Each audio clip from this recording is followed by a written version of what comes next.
Dionísio, ao escrever a Hermamão, declara a respeito de Galo o seguinte: mas nem Galo reconheceu a maldade de Décio, nem tomou precauções ante o mal que o havia derrubado, mas tropeçou na mesma pedra que estava diante de seus olhos. Estando próspero o seu reinado e os negócios de acordo com seus desejos, expulsou os homens santos que intercediam junto a Deus por sua incolumidade e pela paz. Em consequência, com eles expulsou também as orações proferidas em seu favor. Isto relativamente a Galo. Ok? Então temos aí já alguma descrição, tá, ok? Que nos é transmitida por esse irmão, o irmão Dionísio, tá, ok? E temos aqui outras descrições também acerca do bispo de Roma nessa época. Na cidade de Roma, tendo Cornélio exercido uns 3 anos o episcopado, Lúcio foi escolhido para seu sucessor. Este praticou o ministério pouco menos de 8 meses, e após sua morte foi o munus transmitido a Estevão. E a este último escreveu Dionísio a primeira de suas cartas sobre o batismo. Nessa ocasião estava sendo agitada a importante questão: deveria-se purificar pelo batismo os que se convertiam de qualquer heresia? Vigorava o costume efetivamente antigo de usar apenas para tais casos uma oração acompanhada da imposição das mãos. Então, coisas interessantes, né? Temas interessantes que se discutiam aí na época em que se infringia essa perseguição. Então ele também nos descreve aí algumas situações corriqueiras aí dessa época, tanto na questão das perseguições do cotidiano, mas também dos temas importantes para a vida religiosa, como por exemplo essa discussão acerca de batismo. Então temos aí período da perseguição. Sétimo Severo retoma essa perseguição de forma muito intensa. Há um pequeno período, Décio institucionaliza essa perseguição para o império, tá certo? Com leis inclusive promulgadas. Eusébio de Cesareia descreve que Décio pouco tempo depois é morto, ele e seus filhos, mas Galo dá continuidade a esse período de perseguição. E agora chegamos ao cume dessa perseguição com Diocleciano. Veja só. 284 a 305, a última das grandes perseguições à cristandade, mandou erigir, olha só, a sanha de violência, né, de sangue, de mortandade que ocupava a mente desse homem. Mandou erigir um monumento em honra à perseguição dos cristãos. Derrubou templos, tentou destruir os textos sagrados e perseguiu impiedosamente os irmãos em todo o império. Enfim, em 305 renuncia. Na verdade, ele divide o poder. Tá certo? Não é que ele vai sair totalmente do poder, mas ele vai dividir o poder. E divide o império em 2. Tá certo? E cada parte sendo governada por um imperador. Aí você tem a chamada tetrarquia. Tá, okay? Mas antes disso, com essa perseguição instaurada aí por Diocleciano, você tem monumento erigido à perseguição, né? Erigido em honra à perseguição dos cristãos. E é interessante, eu li em F.F. Bruce, é um livro dele tratando sobre cânon do Novo Testamento.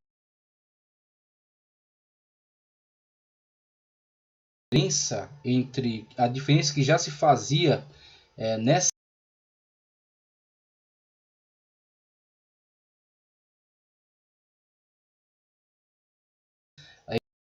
erigido em honra à perseguição dos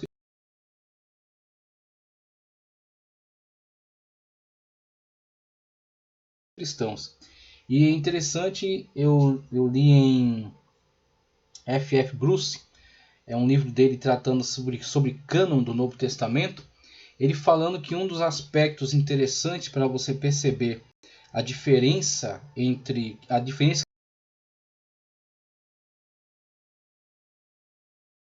que já se fazia nessa época, antes do concílio de Nicéia, tá certo? Antes daquela questão das deliberações maiores sobre cânon, você já tinha em épocas bastante posteriores um entendimento dos cristãos de modo geral em relação ao que era cânon e o que não era cânon, mesmo não tendo ainda sido instituído uma lista canônica oficial, mas já se tinha conhecimento de textos que eram comprovadamente textos revelados e com autoridade, textos que tinham autoridade apostólica, né, apostolicidade, e textos que já não gozavam dessa autoridade. Por exemplo, ele cita que já circulavam na época, ele cita inclusive alguns textos que passam essa orientação, se eu não me engano está no Didaquê também, que orientam os cristãos adiante de uma comitiva de perseguição enviada por Diocleciano. Então enviava lá as autoridades que iam investigar determinada cidade, invadiam as casas, né, observavam, tentavam impor, né, ao povo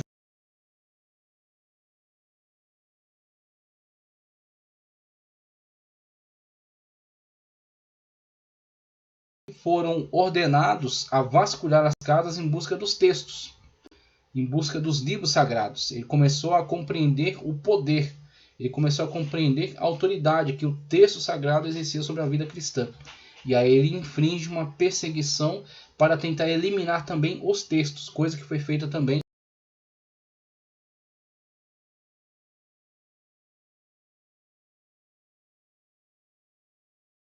Chico Epifânios, por exemplo, que tentou eliminar, tá certo, todas as torás.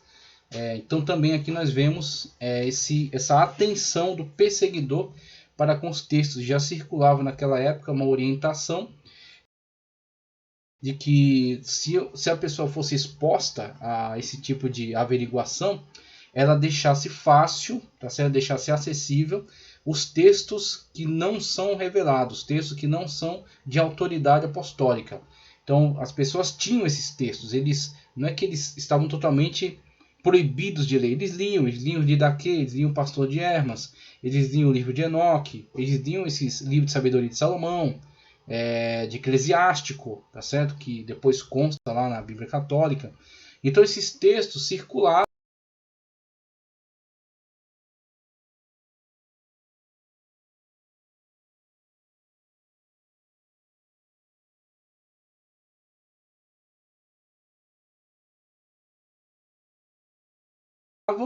histórica. Então as pessoas tinham esses textos, não é que eles estavam totalmente proibidos de ler, eles liam o Didaquê, eles liam o Pastor de Hermas, eles liam o livro de Enoque, eles liam esses livros de sabedoria de Salomão, de Eclesiástico, tá certo? Que depois consta lá na Bíblia Católica. Então esses textos circulavam entre as pessoas de modo geral, eram textos tidos como interessantes, edificantes até, mas não eram textos normativos para a vida, não eram lidos na igreja. Então havia essa diferença entre texto lido na igreja e texto que era utilizado em casa, nas comunidades. Então esse texto aconselha essa prática de deixar fácil para os inquisidores, né, de Diocleciano encontrar nesses textos, acreditando estar encontrando o texto sagrado. E aí queimava-se, destruía-se esses textos, né, sem essa autoridade canônica, e preservava-se da melhor maneira possível os textos com autoridade. Esses textos que foram sendo passados de geração em geração, até que quando chegarem os concílios, irão deliberar, irão analisar aqueles textos que gozam de testemunho das comunidades e serão então incluídos naquilo que chama-se cânon. Será determinado o cânon, tá ok?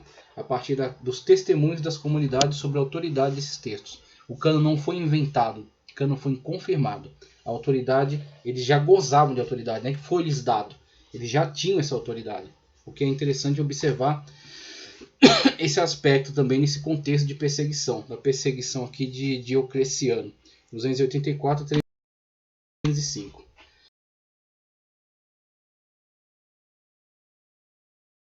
Eusébio de Cesareia, precedente da perseguição.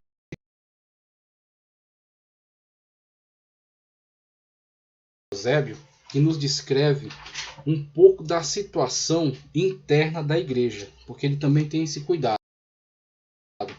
Ele descreve as perseguições que foram feitas contra a igreja, mas ele também nos dá aqui um importante alerta sobre em que situação a igreja se encontrou na época em que sofreu essa perseguição. Então, Eusébio faz essa autoanálise também, essa análise sobre a própria igreja em si, qual era a sua postura, qual era o seu comportamento na época em que teve que enfrentar essa terrível perseguição sobre Diocleciano. Veja só, na página 397, precedentes da perseguição contemporânea.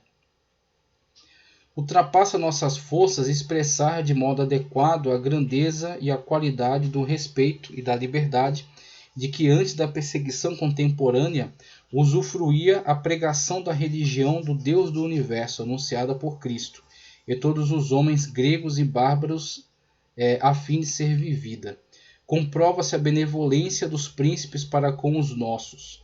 Chegavam a confiar-lhes o governo de províncias e livrá-los da angústia ocasionada pela obrigação de sacrificar, pois sentiam grande simpatia por nossa religião. Olha a situação que está se descrevendo aqui. Então você tem muitas das vezes que estão vendo constantemente o cristianismo crescer e passar agora a ocupar comprova-se a benevolência dos príncipes para com os nossos.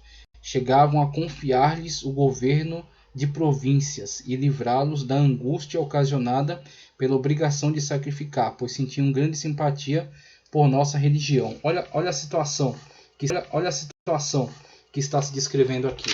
Então você tem muitas das vezes essas atitudes de intensa perseguição movidas também pelo desespero daqueles que estão apegados às tradições da antiga religião pagã e que estão vendo constantemente o cristianismo crescer e passar agora a ocupar posições não somente na parte mais baixa da sociedade, mas começar a interagir nas camadas superiores, nas camadas militares, com soldados, com generais, com comandantes, né?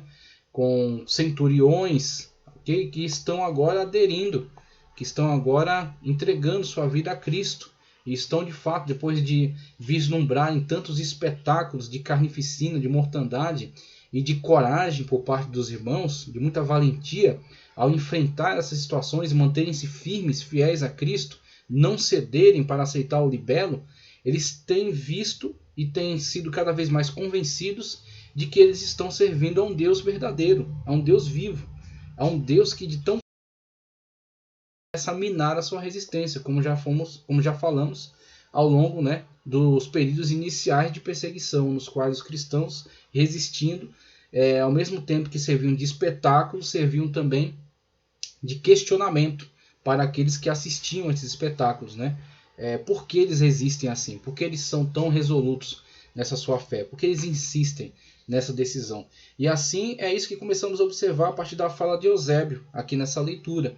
E que essas perseguições muitas das vezes eram levantadas como tentativa de trazer uma limpeza sobre toda a estrutura do império, inclusive para tentar eliminar aqueles cristãos que já estavam presentes dentro mesmo da administração romana. Muitos romanos que já estavam cedendo, tá certo, à fé cristã. Então você tem a situação, conforme ele indica aqui, houve um tempo, tá certo, depois aí da época de Décio e Galo, então houve um período de paz e muitos príncipes, como ele coloca aqui, muitos administradores de províncias, começavam agora a demonstrar simpatia pelo cristianismo e começavam a até permitir que muitos cristãos estivessem à frente de governos de províncias, estivessem no exército, tá certo? Estivessem participando da gestão, da administração. Que dizer dos que residiam na corte imperial e os próprios príncipes? Eles permitiam aos familiares, às esposas, aos filhos, aos servos, a agir em sua presença com liberdade relativamente à religião. Como a fé cristã está mais presente agora até dentro do Palácio Imperial. Veja só. Vamos lá. Por palavras e obras, sendo-lhes de certo modo lícito gloriar-se do livre exercício da fé. Consideravam-nos mais dignos de favor que seus companheiros de serviço. Tal foi o célebre Doroteu, o mais benévolo e fiel de todos, e por isso mais honrado entre os magistrados e governadores. Com ele também o famoso Gorgônio, e muitos outros considerados igualmente dignos da mesma honra, por causa da palavra de Deus. O cristianismo agora fortalecendo posições dentro desses meios mais elevados da sociedade, começando até a serem confiados a eles a direção, tá certo? E a participação dentro da estrutura imperial. Notava-se também o acolhimento que recebiam os chefes de cada igreja da parte de todos os procuradores e governadores. como ainda descrever as inúmeras assembleias e as multidões de reuniões em cada cidade, e os notáveis concursos de povo nas casas de oração. Por esse motivo não bastavam mais as construções antigas, e em cada cidade elevavam-se espaçosas e amplas igrejas. Aí você entende o porquê da descrição que foi dada aí de Diocleciano na sua loucura, né, de poder, no seu anseio de tentar restaurar a antiga religião, ele avançar tanto para a questão da mortandade desses irmãos e irmãs, como também a destruição de templos, porque já haviam se multiplicado os templos, e os templos cada vez mais em proporções maiores. Então isso de fato causou o terror, causou o pânico daqueles que queriam preservar a antiga religião pagã, e principalmente os livros. Eles perceberam o poder que tinha a Sagrada Escritura na mão desses irmãos e dessas irmãs que, alimentando-se da palavra de Deus, se fortaleciam cada vez mais na sua posição. Então, para de fato tentar eliminar todos os meios pelos quais eles pudessem estar fortes dentro do império. Inveja alguma impedia esse progresso no decurso do tempo, bem como o aumento diário de grandeza, nem conjurações humanas os entravavam, nem conjurações humanas os entravavam, né? As pragas, né, que os sacerdotes pagãos tentavam rogar. Nenhum demônio maligno era capaz de exercer seus malefícios em contrário, pois a mão divina e celeste envolvia e protegia seu povo, que aliás bem o merecia. Mas a inteira liberdade degenerou. Aqui está o alerta. Aqui está o alerta que Eusébio deu em relação ao comportamento, à postura da igreja ante o período de paz que foi vivenciado nessa época e que ressoa para a nossa, que ecoa na nossa época, tá certo? Na situação da igreja atual. Então nós temos visto já, isso já é um fenômeno manifesto que nós já temos percebido, uma alteração, uma mudança, desde o primeiro momento em que a igreja aqui no nosso território cresceu, se expandiu, lutou pelo seu espaço, conquistou e ganhou a simpatia, muitas das vezes, de muitas pessoas, tendo crescimento extraordinário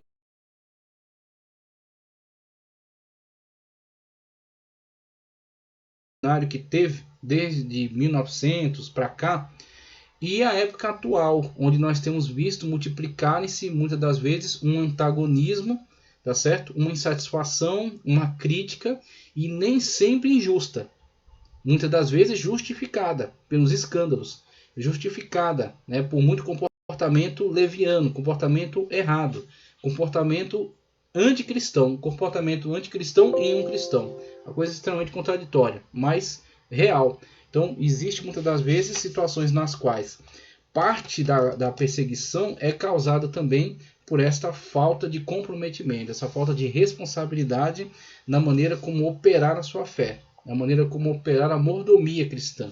Então, muitas das vezes o que falta é uma mordomia cristã voltada para a glória de Deus, voltada para o testemunho, tá certo? E para que o nome de Deus, o nome de Cristo seja engrandecido, perdão. O nome de Cristo seja engrandecido, seja glorificado